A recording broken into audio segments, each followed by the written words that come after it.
और दोस्तों, मैं पायल अरोड़ा आपके ऑनलाइन प्लेटफॉर्म पे आपका स्वागत करती हूँ। जैसे कि अपने एजुकेशनल साइकोलॉजी स्टार्ट कर रखी थी, लर्निंग के कुछ थ्योरीज अपन देख लिया था। उसके बाद मंद बुद्धि बालकों के बारे में अपने डिस्कस कर रहे थे। लर्निंग की अलग अलग थ्योरी हमने देखी थी, अधिगम मनोविज्ञान की Skinner, Thorndike, Pavlov, Bandura, Jean पियाजे, सबकी थ्योरीज हमने देखी थी और काफ़ी अच्छे से डिटेल में देखा था कि किन किन पर इन्होंने एक्सपेरिमेंट किए और क्या क्या लर्निंग प्रोसेस आया, किस थ्योरी को लेकर हम एजुकेशन में क्या रोल प्ले कर सकते हैं, उनके बेस के ऊपर कौन टीचिंग मेथड अपना सकते हैं। इन सब चीज़ों को हमने लास्ट क्लास में देखा। उसके बाद हमने देखा था कि मंद बुद्धि बालक कौन से होते हैं, तो आपको बताया था कि 70 से कम जिनका आईक्यू रहता है मंद बुद्धि श्रेणी के अंदर आते हैं। ये शारीरिक रूप से तो पूरे वैसे ही सामान्य बच्चों की तरह होते हैं, लेकिन बौद्धिक रूप से, मानसिक रूप से, थोड़ा सोशल इनका वर्क ये थोड़ा कम रहता है। चीज़ों को ही आगे हम डिस्कस करेंगे। आगे अलग अलग मंद बुद्धि, क्योंकि 70 से कम होता है इनका आयु, 70 कम इनका आईक्यू रहता है, तो लेकिन 70 से भी कम 50 टू 70 कितना रहता है, 40 टू 50 कितना रहता है, वो किस कैटेगरी के अंदर आते हैं, उन्हें किस तरह सिखाया जा सकता है, उस बारे में आज अपन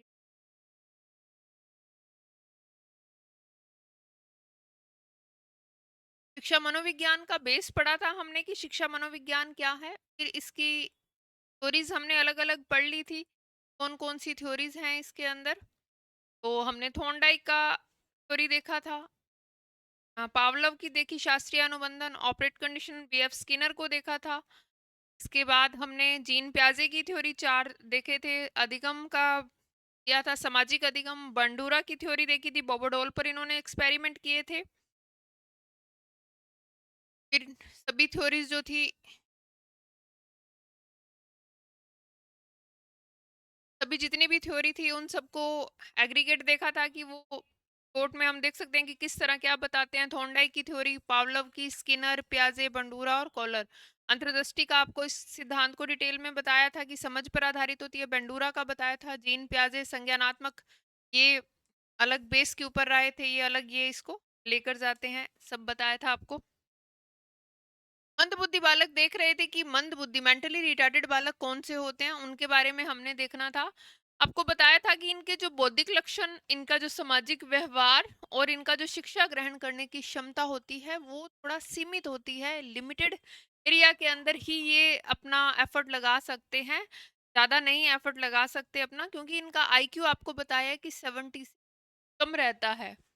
देखो, शारीरिक रूप से आपको कहा था कि ये सामान्य बच्चों की तरह ही दिखते हैं, लेकिन इनकी सीखने की, सोचने की, समझने की, बोलने की और समस्याओं को हल करने की जो क्षमता होती है वो थोड़ा कम होती है।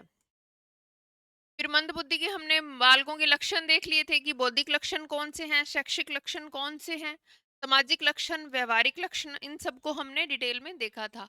अभी देखते हैं कि 70 से मैंने कहा कम होता है इनका आईक्यू, लेकिन 70 से भी कम होते हुए अलग अलग कैटेगरी के अंदर ये आते हैं। तो उन बालकों को देखते हैं।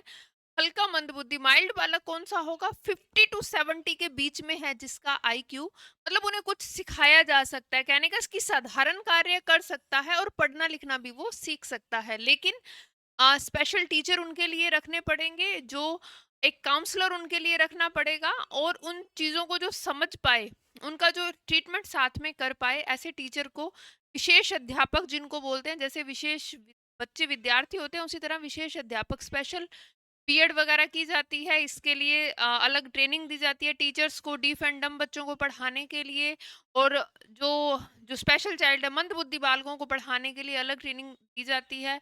एज ए काउंसलर वहाँ पर काम किया जाता है। तो साइकोलॉजी का अलग, ह्यूमन बायो को उसको पढ़ के सारी चीज़ों को डील किया जाता है। तो ऐसे बच्चों को पढ़ाया ना लिखाना पॉसिबल है, और ये नॉर्मल वर्क भी कर सकते हैं, जिनका आईक्यू कितना रहता है, 50 से 70 के बीच में। वैसे तो 70 से नीचे जिनका आईक्यू है वो मंदबुद्धि बालकों में ही आएंगे, लेकिन मंदबुद्धि बालकों में भी अलग अलग कैटेगरी होती है। जो बिल्कुल ही मंदबुद्धि है, जिनको कुछ भी नहीं सिखाया जाता, वो अलग है। लेकिन अगर 50 तक इनका आईक्यू रहता है तो इन्हें कुछ मात्रा में सिखाया जा सकता है, इनको बेसिक चीजें सिखाई जा सकती हैं, अपना काम करना सिखाया जा सकता है, पढ़ना लिखना भी सिखाया जा सकता है ऐसे बच्चों को। सेकंड आते हैं मध्यम मध्यम मंद बुद्धि, मॉडरेट बालक, जिनका बुद्धि और लब्धि कितना रहता है, 35 से 50 तक। इनका आईक्यू जो लेवल है वो रहता है 35 से 50 तक। आत्मनिर्भरता के लिए प्रशिक्षण की आवश्यकता होती है, मतलब खुद का काम करने के लिए इनको ट्रेनिंग देनी पड़ती है और विशेष विद्यालय में प्रशिक्षण दिया जाता है। देखो, आत्मनिर्भर बनना है, अगर सेल्फ डिपेंड इन्हें बनना है तो ट्रेनिंग की आवश्यकता होगी। ये स्वतः इन चीजों को नहीं कर सकते, इन्हें स्पेशल ट्रेनिंग की नीड होगी। तो कहने का मतलब है यहाँ तक चीजों को सिखाना कुछ पॉसिबल है। और गंभीर मंदबुद्धि सर्वर बच्चे जो आएंगे वो है 20 से 35 तक, मतलब इनका आईक्यू लेवल कितना रह जाता है, 20 तक आ जाता है। बहुत अधिक सहायता की आवश्यकता होती है। इनके साथ 24 हार्स एक ट्रेनर का होना जरूरी है। पूरा टाइम इनके साथ वो ट्रेनर रहेगा और इनको सिखाएगा चीजों को, तब पॉसिबल है कि ये कुछ काम कर पाए। अगर वो नहीं है तो ये काम नहीं कर पाएंगे। देखभाल और स्वावलंबन का ओनली ट्रेनिंग दिया जा सकता है। इनको पढ़ाया लिखाया नहीं जा सकता, इस बात का ध्यान रखना। एजुकेशन नहीं दी जा सकती। इनको खुद के लिए काम करना, खुद का काम करना, कि किस तरह खुद की देखभाल कर सकते हैं, इस चीज की ट्रेनिंग दी जा सकती है। इससे ऊपर तक हमने देखा तो बालक कुछ पढ़ लिख सकता है, अपना काम कर सकता है, सेल्फ डिपेंड हो सकता है इससे ऊपर। लेकिन अगर इससे नीचे आईक्यू आ जाता है तो इसके बाद बालक पढ़ लिख नहीं सकता, इसका आईक्यू लेवल बहुत कम हो जाता है, चीजों को समझने की उसमें क्षमता नहीं होती।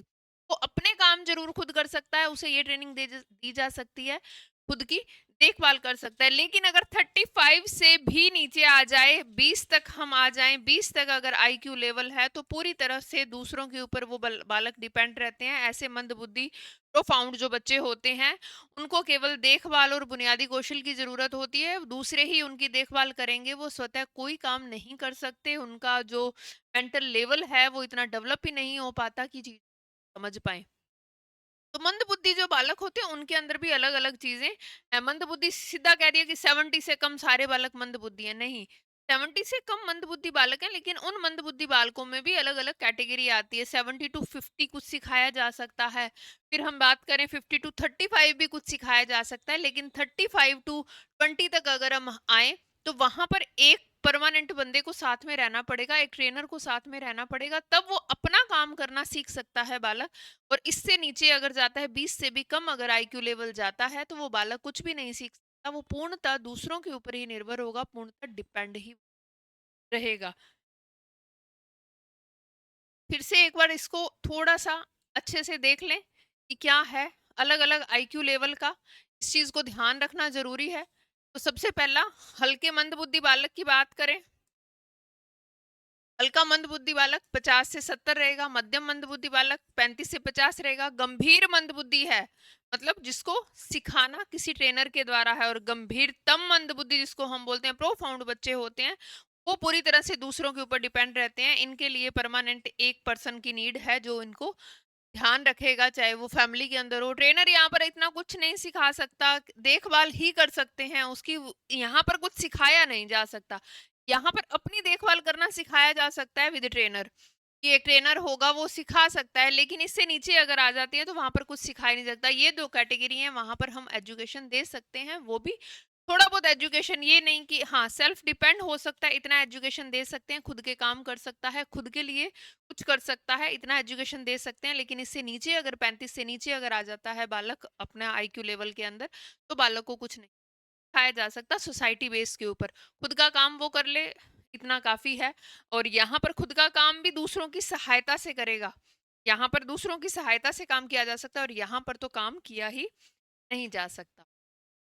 शिक्षा की व्यवस्था कैसे होती है इन बालकों के लिए? मंदबुद्धि बालकों की शिक्षा के लिए विशेष व्यक्तिगत और अनुकूलित व्यवस्था, ऐसी चीजें कस्टमाइज करनी चाहिए जो बालक के लिए एक स्पेशल अलग कैटेगरी के अंदर डिवाइड होगा। स्पेशल टीचर होंगे, स्पेशल वहाँ का एनवायरनमेंट होगा, चीजों को इस अलग तरह से वहां पर कस्टमाइज करना पड़ेगा। विशेष स्कूल बनाए जाएंगे, स्पेशल स्कूल। मध्यम और गंभीर मंदबुद्धि बालकों के लिए विशेष विद्यालयों में भेजना चाहिए। देखो, मध्यम और गंभीर मंदबुद्धि मतलब यहाँ पर आ जाए, इन दोनों बालकों को है इनके लिए स्पेशल स्कूल। ये नॉर्मल स्कूल जो है हमारे, उन बालकों के साथ ये बच्चे नहीं पढ़ सकते।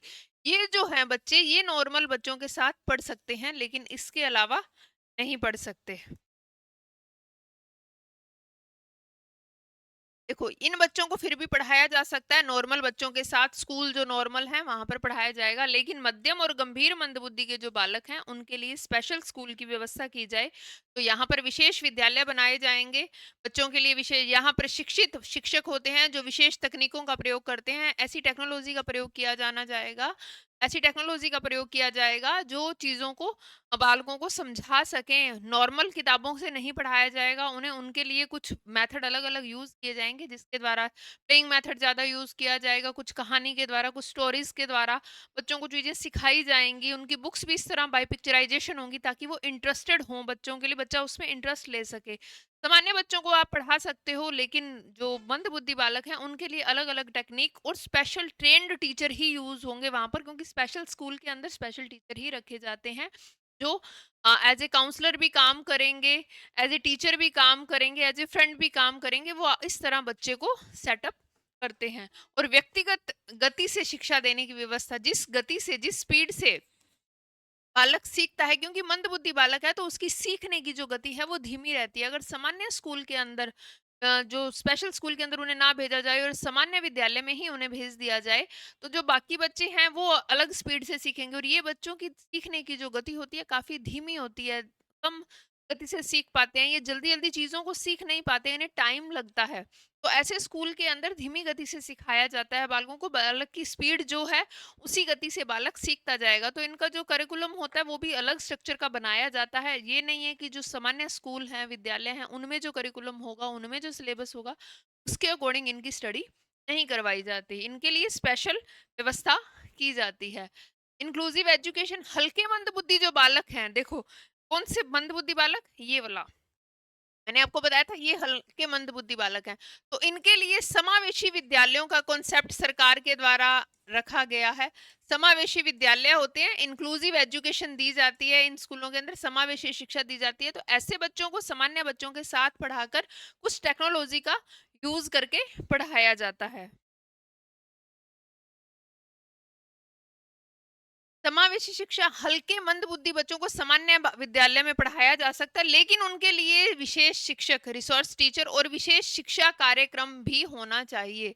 लेकिन उनके लिए ये कार्यक्रम बनाया जाता है कि उनके लिए अलग अलग एक्टिविटी इस तरह की तैयार की जाती है जिसके द्वारा बालक सीख पाए। ये नहीं है कि जैसे बच्चे उस स्पीड से सीख रहे हैं उतना नहीं सीख पाएंगे, लेकिन उन बच्चों के साथ ये कैरी ऑन कर सकते हैं, उन बच्चों के साथ ये अपना वर्क कर सकते हैं, उन बच्चों के साथ एडजस्ट धीरे धीरे हो जाते हैं, क्योंकि इंक्लूसिव एजुकेशन का कॉन्सेप्ट ही इसी बेस के ऊपर है। अगर आपने बीएड किया हुआ है तो बीएड के अंदर एक स्पेशल सब्जेक्ट लगता है इंक्लूसिव एजुकेशन, समावेशी शिक्षा।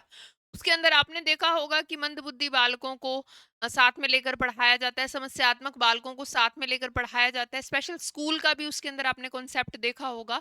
तो इन चीजों को साथ में लेकर जाया जाता है समावेशी शिक्षा के अंदर। समावेशी शिक्षा का मेन स्लोगन ही यही है कि सभी के लिए शिक्षा, सभी के लिए शिक्षा। यहाँ पर क्या, यहाँ पर जातिवाद की बात नहीं हो रही थी कि एसटी एससी ओबीसी इनके लिए भी शिक्षा, यहाँ पर बात हो रही थी जो स्पेशल बच्चे हैं उनके लिए भी शिक्षा उनका राइट है, उनका भी शिक्षा का अधिकार है। तो समावेशी शिक्षा, सभी के लिए शिक्षा से मतलब ले रहा था कि जो मंदबुद्धि बालक हैं, समस्यात्मक बालक हैं, प्रतिभाशाली बालक हैं, स्पेशल चाइल्ड जो भी हैं, विशेष आवश्यकता वाले अगर कोई बच्चे हैं, उनके लिए भी शिक्षा उनका अधिकार है। इस चीज को लेकर सरकार के द्वारा समावेशी शिक्षा का कॉन्सेप्ट बनाया गया। तो मंदबुद्धि बालक जो हैं, जो थोड़े से मतलब 50 टू 70 आईक्यू रखते हैं, उन्हें सामान्य बालकों के साथ पढ़ाया जा सकता है, लेकिन सिर्फ नीड है कि उस स्कूल के अंदर क्या हो, एक काउंसलर का ड्यूटी लगा हुआ हो, एक विशेष प्रशिक्षित जो टीचर है, एक ट्रेनर है, उसका ड्यूटी लगा हुआ हो, ताकि वो बच्चों को डील इजीली कर पाए। कक्षा में छोटे छोटे समूह में पढ़ाना, बड़ी क्लास नहीं होनी चाहिए। ऐसा नहीं होना चाहिए कि 100 बच्चे एक ही क्लास के अंदर बैठे हैं और टीचर पढ़ा रहा है। अब उसके अंदर जो मंदबुद्धि बालक होंगे उन चीजों को नहीं समझ पाएंगे, नहीं पढ़ पाएंगे, उन्हें चीजों की समझ ही नहीं आएगी, वो एडजस्ट नहीं कर पाते इतना ज्यादा। तो छोटे छोटे ग्रुप बना दिए जाए, उनके अंदर टीचर पढ़ाएगा उस अलग अलग स्पीड से। जैसे कुछ अगर प्रतिभाशाली बालक हैं, कुछ सामान्य बालक हैं, कुछ मंदबुद्धि बालक है, तो उनका एक ग्रुप बना दिया जाए और उस बेस के ऊपर उन चीजों को पढ़ाया जाए। व्यवसायिक एवं कार्य शिक्षा इन बालकों को दिया जाता है। पढ़ाई के साथ साथ व्यवसायिक प्रशिक्षण देना भी आवश्यक है, क्योंकि वर्क में ये एवरेज बच्चे रहते हैं। आप मान के चलो इनका जो परसेंटेज रहेगा बहुत ज्यादा हाई नहीं रहेगा एजुकेशन के अंदर। उनकी जो शैक्षिक जो होगा उनको प्राप्त करने का तरीका ऐसा नहीं है कि वो 90-80 तक पहुंचेंगे। ये एवरेज स्टूडेंट रहेंगे। आप मान के चलो 45 to 60 तक इतना ही इनका परसेंटेज रहेगा। तो ऐसे बच्चों को व्यवसायिक शिक्षा साथ में दी जानी चाहिए स्कूल के अंदर, जिसकी वजह से इन फ्यूचर ऐसा ना हो कि ये बेरोजगार रहें। तो व्यवसायिक शिक्षा होगी तो ये स्वावलंबी बन सकते हैं और अपने पैरों पर खड़े हो सकते हैं और अपना कोई ना कोई काम स्टार्ट कर सकते हैं। जैसे सिलाई, कढ़ाई, बागवानी, कुकिंग, मोमबत्ती बनाना आदि ये प्रोग्राम भी स्कूल के अंदर साथ में इनको, इससे बच्चा क्या आत्मनिर्भर बन पाएगा, मतलब खुद के ऊपर सेल्फ डिपेंड बन पाएगा। ये काम अगर बालक को आते होंगे तो बालक चीजों को इजीली डील कर पाएगा और सोसाइटी के अंदर रहने के लिए उसके पास एक तरीका उसको मिल जाएगा। शिक्षण पद्धति, कैसी शिक्षण पद्धति होनी चाहिए? समावेशी विद्यालय की बात की और ये बच्चे साथ में पढ़ रहे हैं सामान्य बच्चों के, तो किस तरह की शिक्षा पद्धति को अपनाना है, किस तरह की मेथड अपनाना है। उन मेथड्स के अंदर दृश्य सामग्री का प्रयोग किया जाए। दृश्य सामग्री क्या होती है? जो दिखाई देती है, लाइक चित्र, मॉडल, चार्ट, वीडियो। देखो, दृश्य और श्रव्य सामग्री दो होती है। एक होती है श्रव्य सामग्री, एक होती है दृश्य सामग्री। श्रव्य सामग्री जो सुनाई देती है ओनली, और दृश्य सामग्री जो ओनली दिखाई देती है। अब आजकल कौन सी चल रही है? श्रव्य दृश्य सामग्री, मतलब ऑडियो विजुअल है, मतलब सुनाई भी दे रही है और दिखाई भी दे रही है। जैसे अभी आपकी ये क्लास चल रहा है तो ये इस सामग्री के अंदर आ जाएगी। आपको प्रोजेक्टर पर पढ़ाया जा रहा है और साथ में टीचर के द्वारा लेक्चर भी दिया जा रहा है उन चीजों को, तो वो दोनों ही चीजों के अंदर आ जाती है। एक ओनली सुनाई देना, एक ओनली दिखाई देना। तो जब दोनों का कॉम्बिनेशन इकट्ठा होता है तो वो दृश्य श्रव्य सामग्री कहलाती है। इन बच्चों को कैसे? चित्र के द्वारा। मैंने कहा था ना कि बुक्स ऐसी होनी चाहिए कि पिक्चराइजेशन उसके अंदर होना चाहिए, मॉडल बनाकर उन्हें समझाना चाहिए, चार्ट, वीडियो आदि इन चीजों का भी हेल्प लेना चाहिए और धीरे धीरे सिखाना, छोटे छोटे चरणों में सिखाना चाहिए। ऐसा नहीं कि एक साथ पूरा का पूरा लेसन करवा दिया, नहीं, बीच में पार्टीशन करके उन लेसन को समझाना चाहिए। ऐसा नहीं कि एक साथ पूरा लेसन करवा दिया तो वो बच्चों को समझ नहीं आएगा। छोटे छोटे टुकड़ों के अंदर बच्चों को पढ़ाना चाहिए। जैसे एक पूरी यूनिट है तो देखो एनसीईआरटी सिलेबस भी इस तरह का बनाती है। एक पूरी यूनिट है, यूनिट के अंदर 3 से 4 चैप्टर हैं, उन चैप्टर को भी अलग अलग पार्ट के अंदर डिवाइड करके सिलेबस बनाया जाता है। तो टीचर को भी चाहिए कि उसी बेस के ऊपर पढ़ाया जाना चाहिए, कि छोटे छोटे टुकड़ों में अगर पढ़ाया जाता है तो इजीली वो कॉन्सेप्ट को समझा जा सकता है। और मंद बुद्धि बालक है, अभी 50 to 70 ही है उनका आईक्यू, तो 50 to 70 आईक्यू के अंदर बालकों को समझने में, सीखने में थोड़ा टाइम लगता है। इनका स्पीड सामान्य बच्चों से थोड़ा सा कम रहता है, जिसके कारण इन चीजों को देखना जरूरी हो जाता है। पुनरावृत्ति, बार बार दोहरान करना जरूरी है, क्योंकि ये बालक एक बार में नहीं समझ पाते। अभी आईक्यू लेवल 50 से 70 है तो वो एक बार में नहीं समझ पाएंगे। इनको बार बार चीजों को रिपीट करना पड़ेगा। जितना ज्यादा अभ्यास करेंगे उतना ज्यादा चीजें उनकी तटस्थ होती जाएंगी। व्यवहारिक शिक्षा होनी चाहिए। व्यवहारिक शिक्षा केवल सैद्धांतिक नहीं बल्कि अनुभव के आधार पर। व्यवहारिक शिक्षा कौन सी होती है? जो अपनी लाइफ के अंदर एक्सपीरियंस हो, उन चीजों के लाइफ के अंदर भी उन चीजों का रोल हो, वो अनुभव आधारित शिक्षा हो। हम कुछ एक्सपीरियंस इस तरह के करें जो हमारी एजुकेशन में भी रोल प्ले करे। तो हमेशा सैद्धांतिक शिक्षा नहीं दी जानी चाहिए इनको, कि ये प्रिंसिपल है, इनको इस तरह रट्टा लगाना है, ये समझना है। तो ऐसे बच्चे कभी भी रट्टा नहीं लगा पाएंगे। ऐसे बच्चों को चीजों को समझने की जरूरत होती है और उनकी स्पीड भी समझने की काफी धीमी रहती है। बहुत फास्ट नहीं सीख पाते ये, इनको धीमी गति से सिखाया जाता है। पुरस्कार और प्रशंसा, सकारात्मक परिणाम से प्रेरणा बढ़ाना चाहिए इनको। इनको अगर कोई भी ये काम करें तो इनको मोटिवेट करना जरूरी है। अगर इनको मोटिवेट नहीं किया जाता तो ये बालक कहीं ना कहीं अपने अंदर नीरसता ले आते हैं, दब्बूपन बच्चों के अंदर आ जाता है, बालक पिछड़ जाते हैं, पीछे की ओर जाना स्टार्ट कर देते हैं। तो बालकों को कोई भी अगर वो काम करें तो उनको हौसला देना चाहिए, पुरस्कार देना चाहिए, जिससे बालक मोटिवेट हो और मोटिवेट होकर वो उस काम को और अच्छे तरीके से वो करे। सामाजिक और भावनात्मक विकास में आप क्या कर सकते हो? बच्चों को समूह के अंदर खेलना सिखाओ, अदर जो एक्टिविटीज हैं उसके अंदर शामिल करना, आत्मविश्वास बढ़ाने के लिए काउंसलिंग। देखो, कहा था ना कि समावेशी शिक्षा जब दी जाती है, इंक्लूसिव एजुकेशन की बात की जाती है, तो एक स्लोगन ही इंक्लूसिव एजुकेशन का यही है कि सभी के लिए शिक्षा। तो अब सभी के लिए शिक्षा, तो मंदबुद्धि बालक भी वहीं पढ़ रहे हैं, समस्यात्मक बालक भी वहीं पढ़ रहे हैं, सामान्य बालक भी वहीं है और प्रतिभाशाली बालक भी वहीं। तो सबके लिए एक काउंसलर का होना जरूरी है। तो उनकी अगर काउंसलिंग होती रहेगी समय समय पर, तो पता चल जाएगा कि वो बालक किस प्रवृत्ति का है और किस प्रवृत्ति की ओर जा रहा है, जिससे वो एडजस्टमेंट इजीली कर पाएगा। और टीचर जिस प्रवृत्ति की तरफ वो जा रहा है, टीचर उसके अकॉर्डिंग टीचिंग मेथड यूज कर लेगा और उसके अकॉर्डिंग बच्चों को डील कर लेगा। तो इस मेथड के अंदर अगर बच्चों को पढ़ाना है, बच्चों को समावेशी शिक्षा देनी है, सभी के साथ मिलकर शिक्षा देनी है, तो काउंसलर का होना जरूरी है और बच्चों की काउंसलिंग होना बहुत ज्यादा जरूरी रहता है। तो आत्मविश्वास बढ़ाने के लिए उनकी काउंसलिंग करना जरूरी है। उन्हें बुनियादी सामाजिक नियम सिखाना, जो सोसाइटी के बेसिक नियम है, रूल रेगुलेशन है, उन चीजों के बारे में बताना। पीछे भी हमने देखा कि व्यवहारिक शिक्षा देनी है। व्यवहारिक शिक्षा कौन सी होती है? जो अनुभव पर आधारित होती है। अब समाज के अंदर जो कुछ भी चल रहा है, जो नियम हैं, जो सोसाइटी के रूल रेगुलेशन बने हुए हैं, जिससे देश की एकता और अखंडता बनी रहे, ऐसे जो नियम हैं उनको बच्चों को बताना और व्यवहारिक रूप से बताना कि अगर ऐसा आप करते हो तो ये चीजें होंगी और अगर आप ऐसा नहीं करते तो ये चीजें होंगी। तो ये चीजें बालकों को व्यवहारिक रूप से सिखाना भी बहुत जरूरी है। ऐसे बालक अगर ये चीजें सीख पाते हैं तो वो सोसाइटी के अंदर इजीली एडजस्टमेंट कर पाते हैं, उनका जो समायोजन का क्षमता होता है वो बढ़ जाता है। माता-पिता की इसमें क्या रोल रहता है? माता-पिता प्रशिक्षण देना कि बच्चों के साथ वो कैसे व्यवहार करें। ऐसा नहीं हो कि बच्चे अगर नहीं याद कर पा रहे, उनकी परसेंटेज कम आ रही है, उनकी जो शैक्षिक उपलब्धि है वो कम है, उनकी जो सोसाइटी के लिए उपलब्धि है वो कम है, तो माता-पिता उन्हें डाँटे नहीं, उन्हें उनके साथ दुर्व्यवहार नहीं करें, उनके साथ बुरा बर्ताव नहीं करें, उन्हें बात-बात पे ताना ना दिया जाए।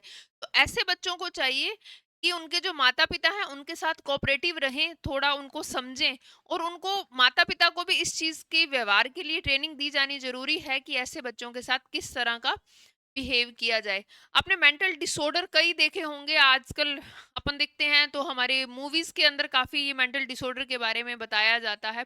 तारे ज़मीन की मूवी थी, उसके अंदर एक ईशान बच्चा था, उसके अंदर मेंटल डिसऑर्डर था, वो चीज़ों को समझ नहीं पाता था कि क्या चीज़ें हैं। चीज़ें उन्हें उल्टी दिखाई देती थी, जो मैथ्स के डिजिट हैं वो उड़ते हुए दिखाई देते थे, वो चीज़ों को समझ नहीं पाता था। ये भी एक तरह का मेंटल डिसऑर्डर आता है मंदबुद्धि बालकों के अंदर ही। लेकिन आपने देखा हो कि उसके अंदर उस चीज़ को दिखाया था कि उसकी पेंटिंग बहुत अच्छी है।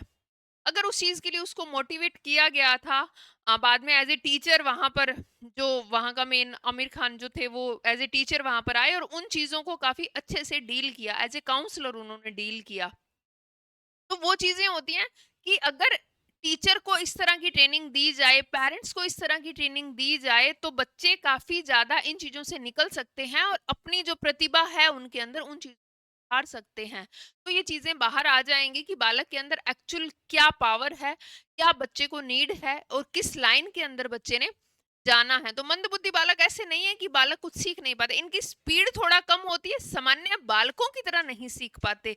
प्रतिभाशाली बालक को भी यही प्रॉब्लम रहता है, ये नहीं है कि प्रतिभाशाली है तो बहुत ज्यादा इंटेलिजेंट है तो सब कुछ सीख लेगा, नहीं।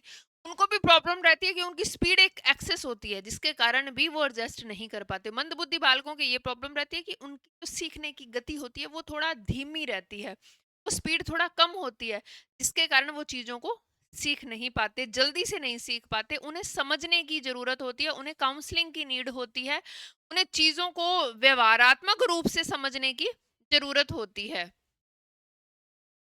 माता-पिता को प्रशिक्षण देना कि बच्चे के साथ वो कैसा व्यवहार, घर पर नियमित दिनचर्या और सकारात्मक माहौल बनाए रखना ज़रूरी है। अगर पॉजिटिव एनवायरनमेंट नहीं होगा तो बालक डिमोटिवेट हो जाएगा और चीज़ों को समझ पाएगा। तो पॉजिटिव एनवायरनमेंट का होना ज़रूरी है, सकारात्मक वातावरण का होना ज़रूरी है। बच्चे को हर छोटे विकास पर प्रोत्साहित करना, अगर बच्चे ने कुछ भी छोटा-सा भी अचीव कर लिया है तो उसको मोटिवेट करना, उसके लिए उसको प्रोत्साहित करना जिससे कि वो आगे उससे कुछ बड़ा करने के लिए प्रेरित हो। अगर छोटी-सी काम किया और कह ये तो कोई भी कर सकता है, बच्चे को अगर ये चीज़ कह दी तो बच्चा डिमोटिवेट हो जाएगा। लेकिन अगर छोटी-छोटी चीज़ों को भी वो अचीव कर रहा है तो उसके लिए उसे प्रोत्साहित करना, उसके लिए उसको मोटिवेट करना कि हाँ, बहुत अच्छा काम किया है, जिसकी वजह से बालक है अपने आप में अपने आप को निखारने की ट्राई करने लग जाएगा। स्वास्थ्य और चिकित्सा सहायता इसके अंदर क्या कि मानसिक और शारीरिक स्वास्थ्य की नियमित जांच होनी जरूरी है, क्योंकि इनका आईक्यू लेवल 50 से 70 के बीच में है मंदबुद्धि बालकों का। तो इनका जो फिजिकल हेल्थ है और जो मेंटल हेल्थ है उसका चेक करना बहुत ज़्यादा ज़रूरी है। उनके रूटीन के अंदर टेस्ट होने बहुत ज़्यादा ज़रूरी हैं। डॉक्टर हों, मनोवैज्ञानिक हों और थेरेपिस्ट हों, ये टीम पूरी सहयोग करे। यदि आवश्यकता हो तो स्पीच थेरेपी और ऑक्यूपेशनल थेरेपी और फिजियोथेरेपी भी इसके लिए प्रयोग में लाई जा सके। मतलब यहाँ पर साइकेट्रिस्ट का होना भी जरूरी है। डॉक्टर है, फिजिकली अगर कोई प्रॉब्लम है तो वो कर सकता है, लेकिन मेंटली प्रॉब्लम है तो साइकेट्रिस्ट का होना जरूरी है। फिजियोथेरेपिस्ट किस लिए? क्योंकि बोन्स ये थोड़ा डिमोटिवेट जल्दी हो जाते हैं और अपने आप को ये बच्चे हार्म भी बहुत ज्यादा करते हैं।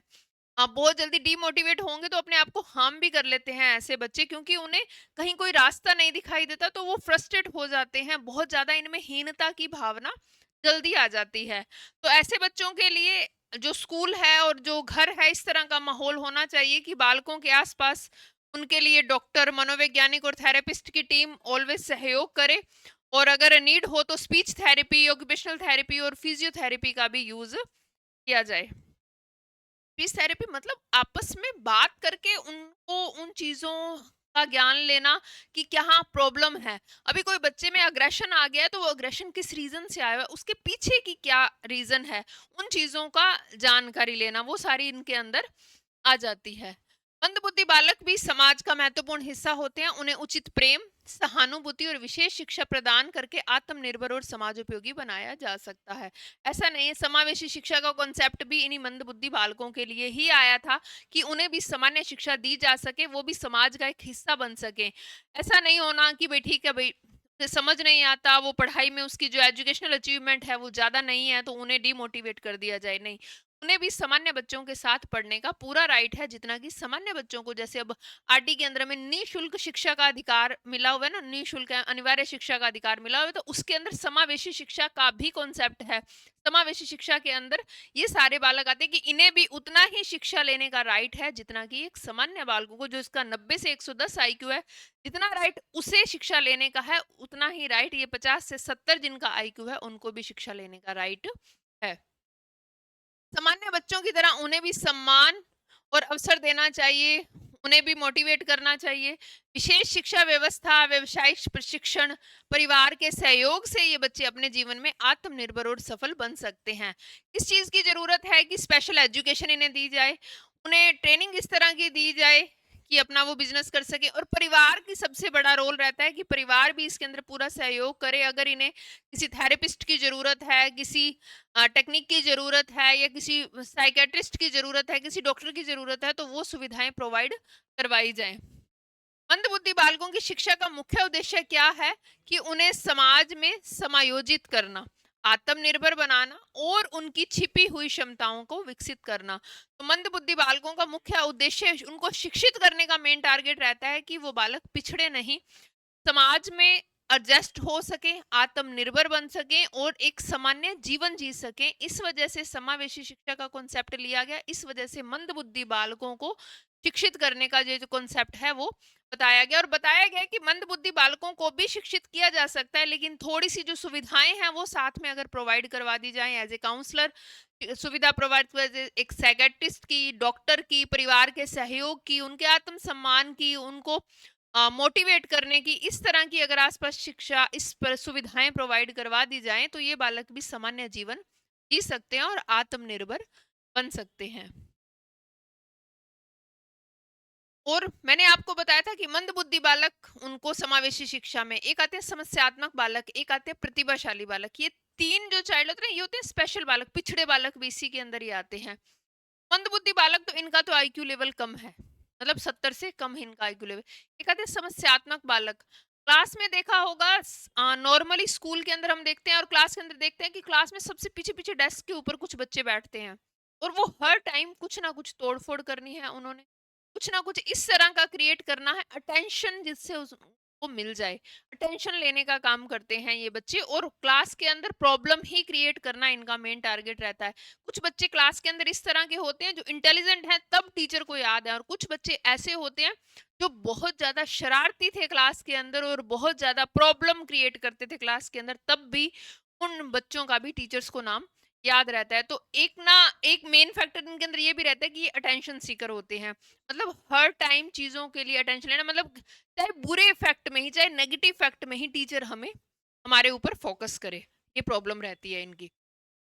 तो समस्यात्मक बालक वे होते हैं जिनके व्यवहार, भावनाएं और सामाजिक समायोजन और व्यक्तित्व में कुछ ऐसी असामान्यताएं होती हैं, मतलब उनका बिहेव सामान्य नहीं होता, जो उनकी शिक्षा और सामाजिक जीवन और व्यक्तिगत विकास में बाधा उत्पन्न करते हैं। मतलब उनके व्यवहार के अंदर कुछ ऐसी अबनॉर्मल चीजें होंगी जो सामान्य बच्चों में नहीं है, जो उनके व्यवहार को सामान्य बच्चों से अलग करती हैं। ऐसी अब नॉर्मल चीजें होंगी, वो चीजों की तोड़फोड़ कर रहे हैं, किसी की मारपीट कर रहे हैं, अगर कोई टीचर वहां पढ़ा रहा है तो उसका पिक्चराइजेशन कर रहे हैं, वहां पिक्चर बना रहे हैं पीछे बैठे बैठे हुए, आगे कोई कागज फेंक रहे हैं, कोई कंपास उनके हाथ में है तो किसी के कंपास लगा रहे हैं।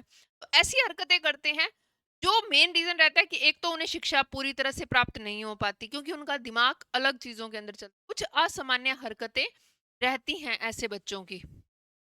ये बच्चे विद्यालय, परिवार और समाज की अपेक्षाओं के अनुरूप व्यवहार नहीं करते। क्या कक्षा के अनुरूप उन्होंने व्यवहार किया?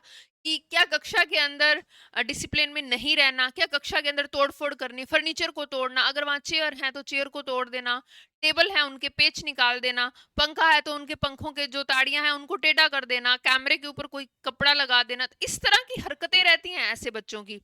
और परेशान करेंगे, पीछे से कोई कागज, चौक या पेन का टुकड़ा आगे की ओर फेंक देना, अब वो पूरी क्लास उससे डिस्टर्ब होगी थोड़ी देर के लिए। अब जैसे ही क्लास डिस्टर्ब हुई थोड़ी देर के लिए पढ़ाई रुक गई वहां पर, और पढ़ाई रुकी तो पता किया गया कि किसने किया, वो अटेंशन लेते हैं। उनका जो व्यवहार घर में भी उनका इसी तरह का नेचर रहता है, चलते फिरते अपने छोटे भाई बहनों की पिटाई कर देना।